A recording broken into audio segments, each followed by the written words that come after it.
live on the YouTube here.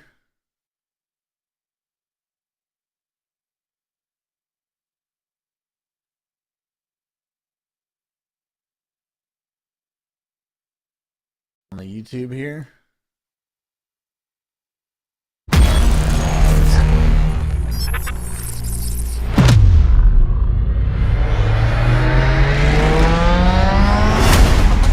You're listening to the Real Life Trading Pre-Market Day Trading Show.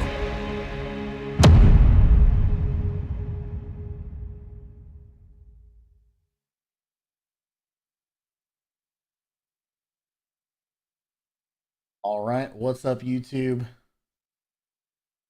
Hope you're having a great morning as well. Paul first in there. There we go. Yeah, CPI came in 7.9, right on the money of the expectation. Pretty interesting how that happens. I think month over month was another 0.8%. Isn't that pretty crazy? 0.8%. Almost a full percent of erosion of your dollar for the month. However, if you were in some type of stock for the last month, let's see, for February 1st, and you lost 9%. So, or let's say even if we were right there, you were down 7%. So better to be inflated away than losing even more in the market, depending on what you're in. So, kind of interesting. I was looking through. They still say that shelter is only up 4.7% year over year. I don't see how they can actually believe or think that we believe that number. We know rents are up much, much more, and home prices. Is there anywhere in the country that home prices have only gone up 5% in a year? If that's the case, I mean, let me know. Might buy there.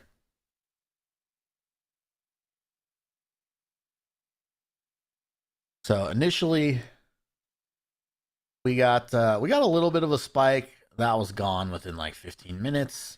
We're making new lows on the move. We are below yesterday's open. There's the SPY. Here's the Qs. About to take it out.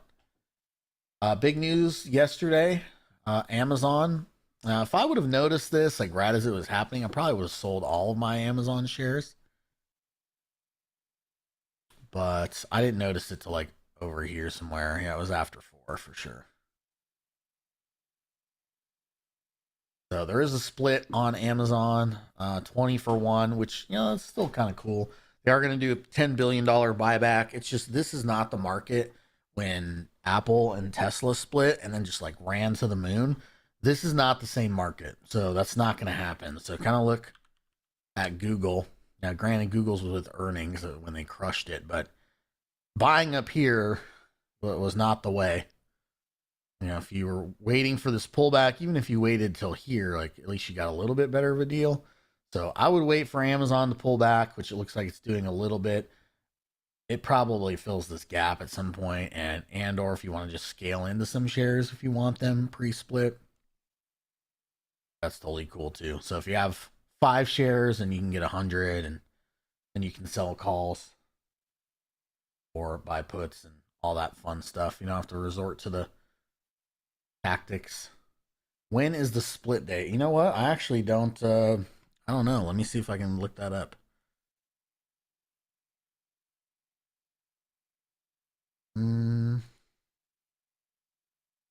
That's just the headline.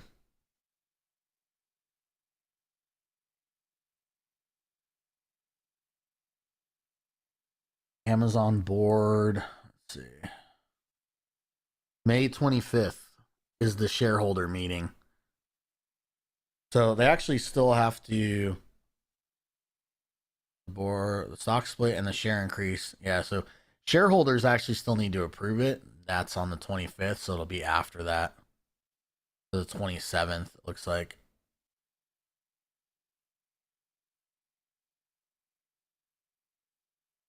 And then trading to begin on a split adjusted basis will be on the 6th. You have to own it like a week before or whatever. Yeah, so you got some time. You don't have to rush in. to buy it. I don't think it's going to the moon. You know, before you get a chance to get after it a little bit. What's up, Dustin? Craig? For Google, you have to have it by July 1. Yeah, so there's plenty of time. Plenty of time. That's after selling may go away, too. So plenty of time to get in those. Here's the Qs. Looks like it's about to take that candle out. IWM's taking it out. The Dow. Wow. The Dow is just seriously taking that thing out. Dustin over on YouTube says, when day trading, what do you look at for volume and float? So I don't trade any penny stocks, and then volume, I want to see at least like 800,000 shares a day. I don't specifically look at float, but unless it's like a penny stock, it's probably not a small float stock. The other thing I look at is, like, if I'm day trading a stock, I want to see like smooth price action. So like Shopify, you can see there's some gaps in here. What's another one? Like Wix, probably. See how like I go to a 1 minute. So even though sometimes the stock has like good gaps, you see these gaps all over the place on the 1 minute. This is horrible to day trade, because like if you bought, you know, here and then you get a gap up, like you could, or you try to buy the dip here and then you get these gap downs. It's not great for day trading. So you want to see smooth volume throughout the day. So like even though this had 1 million shares yesterday, just even on the 3 minute, you're seeing these huge gaps. So I wouldn't day trade something like that. What's up, Liam? Salty AF. Good morning. At Home Depot looks like a tough gap. Pile of tears. Pile of tears might be on a little bit lower. I don't really see a whole lot of other like really good gaps. CrowdStrike, I think, had earnings. Like a gap up.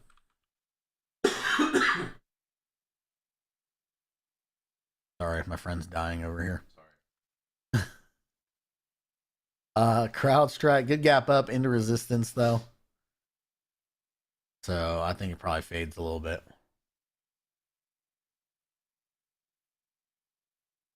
No, Delta's on our list. Mongo database had the gap up yesterday, right into the moving average. Probably throws in an inside day. It's just tough for these stocks. They're in big downtrends. Crowd has held up decently well, but the valuation on this is still pretty hefty. There's Zscaler, OKTA.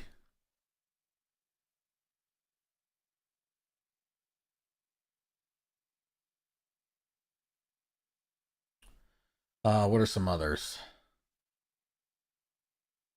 As far as our list right now, the only ones that qualify are Nvidia, Apple, because they're gapping below the open of the bullish candle. Delta, obviously.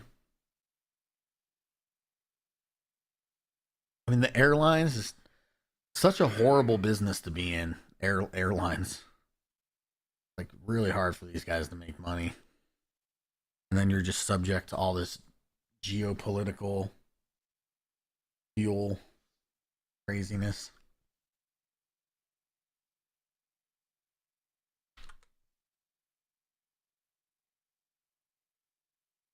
UAL might be a little better because it's a gap and go. I mean, I don't necessarily think that it matters really because the chart's pretty much the same.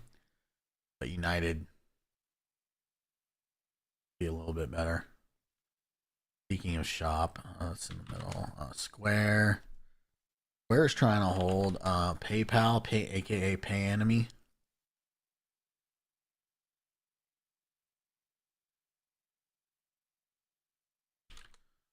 Micron, AMAT.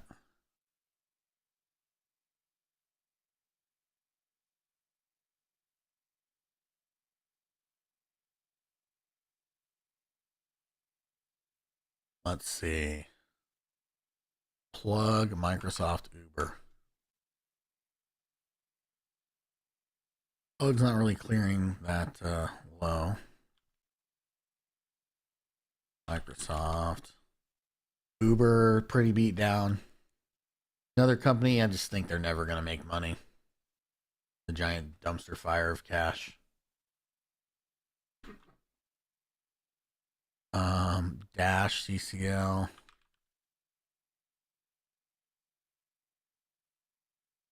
The cruise lines also have a pretty nasty gap down. Yeah, I already looked at crowd. I think it probably fades a little bit. Gapping in some old support, probably some new resistance. It's already fading a little bit, so I mean, you know the pattern to look for, you know, on this one. See if there is a big upper wick, and we start to take it out, it probably just grinds lower. I just like everything else that's gapped up this earnings season, right? I don't know of any of them off the top of my head that have like had follow through. Maybe Mongo yesterday.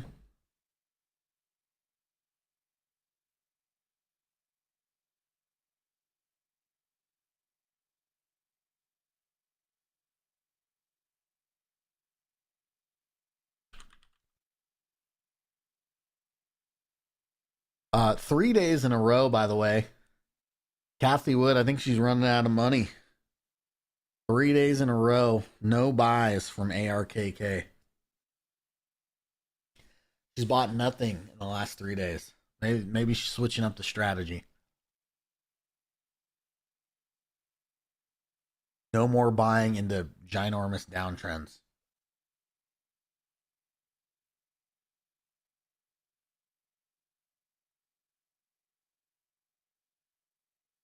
Now, I'm out of all of my positions on ARK short. I'm out of my bear put spread.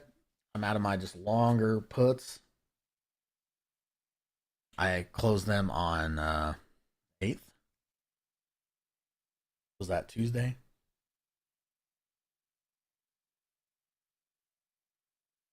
If for some reason we get a rip like up into the 50, I'll probably reload. She sold 5 shares of Palantir in one fund. Yeah, probably just forgot they had them. Cleaning out the basement there.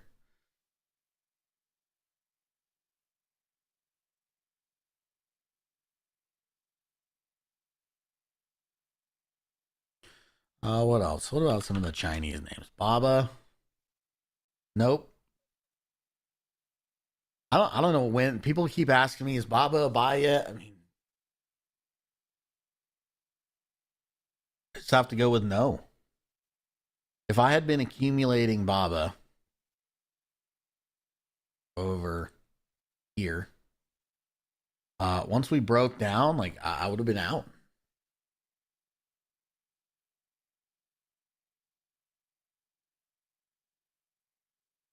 You know what's funny, Justin, is when I first started trading, there was 2 stocks I traded every day. Baba was one of them over here, and it was like almost always long. And then Nvidia, I traded every day.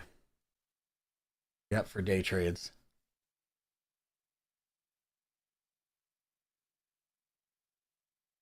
Those were 2 that I watched.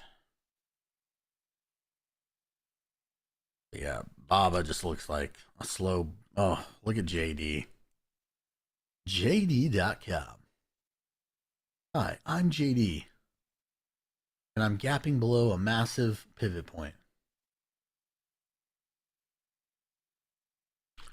Baidu, aka Seldu, this keeps getting wrecked. What else? Some of these. IQ. Wow, destroyed. Bazoon, destroyed. Yeah, all the China names. I mean, none of them look good. Even Tencent. I mean, just massive middle finger pattern. Netflix looked like it might bounce a little yesterday. We'll see what happens today. I don't know. Disney also gapping down a little bit. Yeah, everything pretty much looks the same. Baba is getting smoked by the Chinese regulators until that clears up. They're a dangerous buy. Yeah, that's kind of what makes China uninvestable, Greg. At any moment, the government can just come in and take all their profits.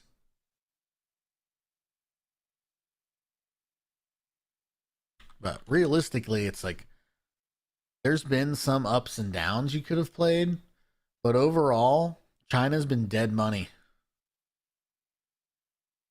Look how sideways this is. Just dead money. It's kind of with the rest of the world. Emerging markets, dead money for a long time versus like the US.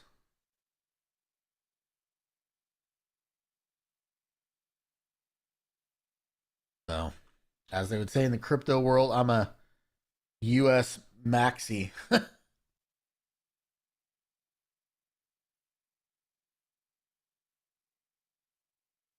So, yeah, nothing, nothing for me. Did you find any good bullish retest gaps? Um, I don't think so. Proud, maybe. I would look for that to fade a little bit though. Maybe go long later. Wheat.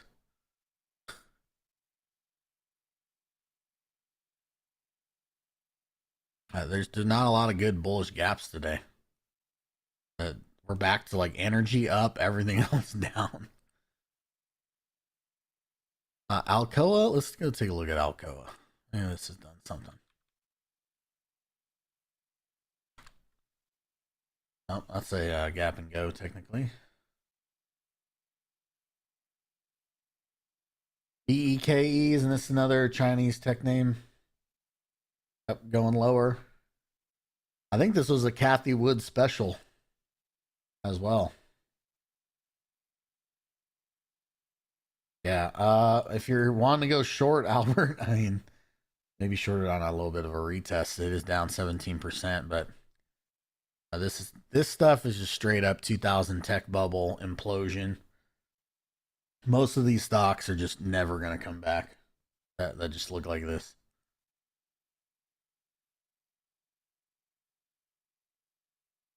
And this new keyboard is super sensitive. Um, Kind of a nasty gap on coin.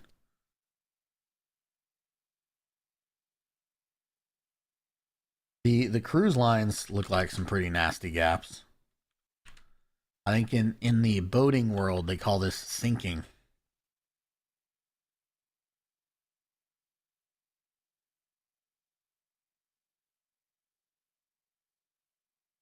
No, I still have a mechanical keyboard, Marta. I just got a new one, and it has my old one had cherry blue switches. The new one, this has the linear reds, so they're not as loud, but and they're the same millimeter of travel, but they're very like sensitive. You don't have to push on them very hard.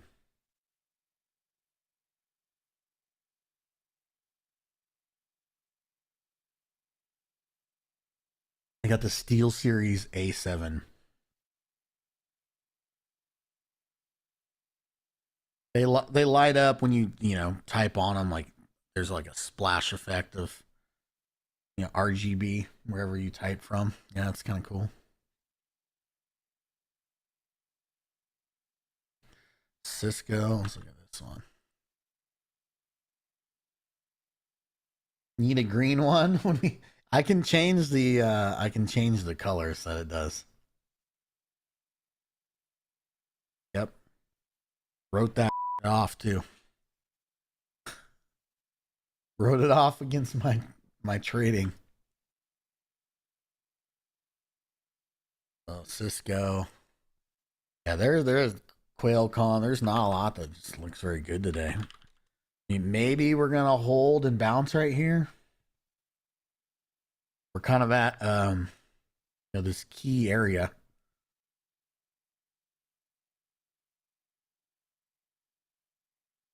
I don't know. Maybe we'll hold here.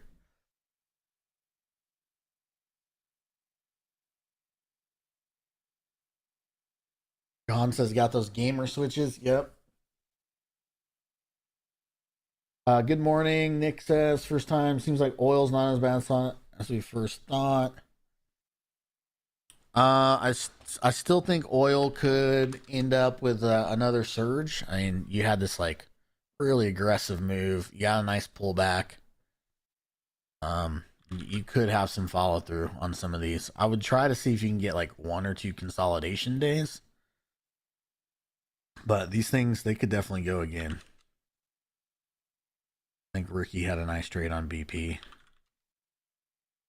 But yeah, it's hard to buy something that's up like 12 days in a row, like CVX or something like that. Halliburton, an interesting candle on Halliburton. But oil could definitely go again. Same thing with gold.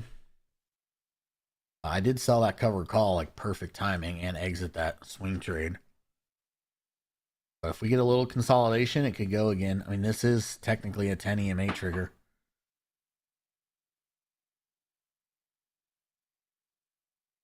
You just might have to be fast. Justin says, I just realized what happened. You had to buy a new one after that Oxy trade. You broke the old one in half. Oh, man. I should have. Yeah.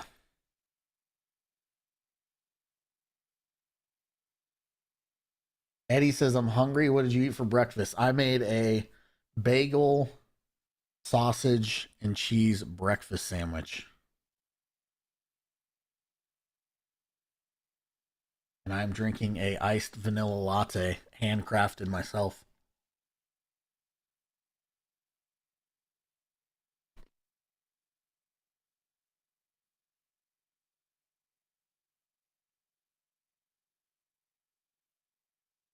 Yeah, and Nvidia is trying to hold right here. It is. I could have closed a lot of these put sales yesterday. I was out and about and thought, maybe we'll get like a little more follow through. We'll see.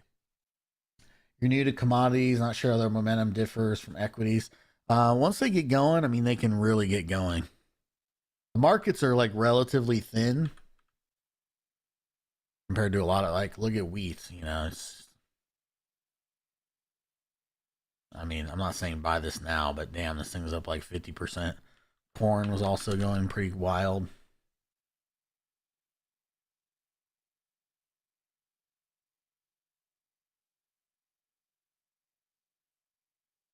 What was the other one we looked at the other day? It was actually not too bad. The trade. Oh yeah, it was a gasoline, RBOB. The gasoline ticks in 0.001s, tens of thousandth, whatever it is. Each tick is $4.20. And I check the biddy. Yeah, so Bitcoin was looking really good yesterday, looking not so good today. I think the Biden executive order got leaked and it wasn't as bad as everyone feared.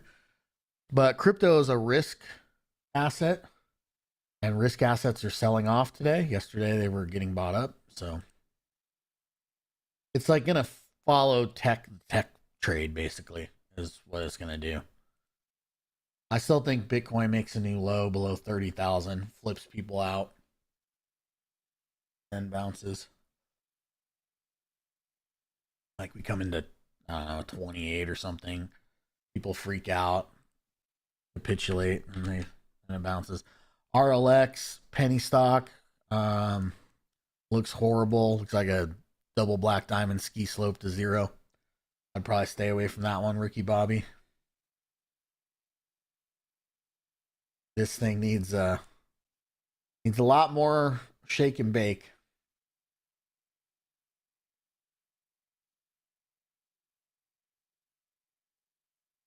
You saw news yesterday. Someone dropped 121 mil into Bitcoin, one transaction. Oh, it's probably what's his face, MSTR dude, Michael Saylor. This essentially, I mean, who needs them to approve a Bitcoin ETF? You can just buy this company. I don't think this company does anything except for hold Bitcoin.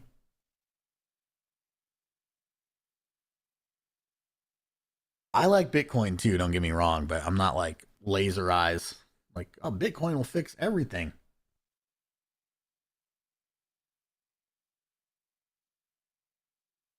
If we were all using Bitcoin for everything, Putin wouldn't have invaded the Ukraine. COVID would have never happened if it wasn't if Bitcoin was. It's like, on Twitter, every post is like Bitcoin fixes this.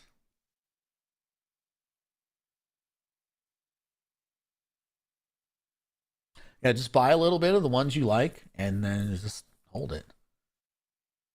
Personally, for me, it is not a massive part of my percentage of my net worth.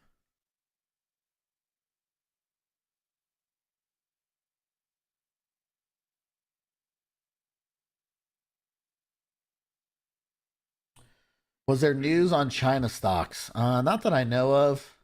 They're just in a perpetual downtrend, David. So China's in a full-on recession. They're trying to stimulate the economy while at the same time robbing their companies of their profits at will. They are a lot of the Russian banks are switching over to like the Chinese version of Swift. I don't know if that's gonna help them or if that like gets the West ticked off and then they sanction China or something. Sony's tough to trade. SNE. Yeah, this is it. Because we're not the primary exchange.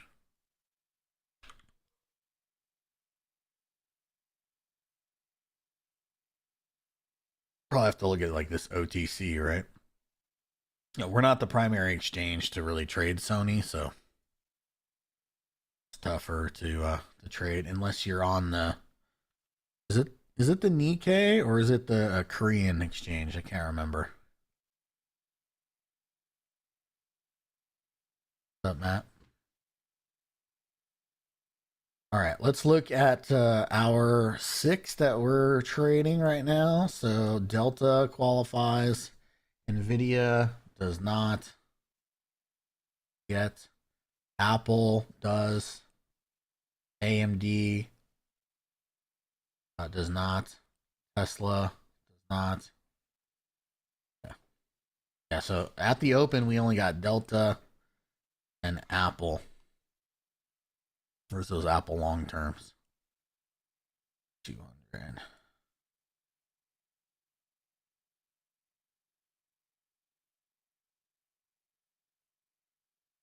I'm gonna put this like right there now.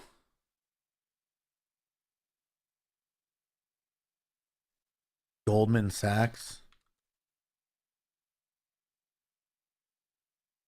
Yeah, I mean, it looks like same as a lot of stuff. I did close the JP Morgan and Morgan put sale yesterday. That was nice.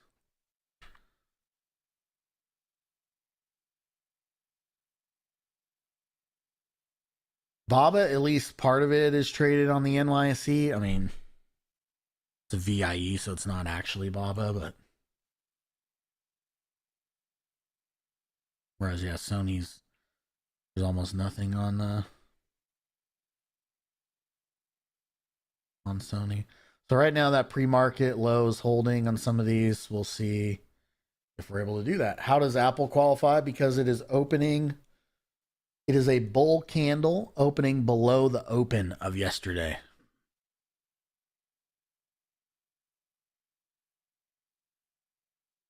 What I think about Ethereum, I like Ethereum. It's gonna trade like a risk asset. So if tech and stuff goes lower, like the risk stuff, then Ethereum's gonna go lower.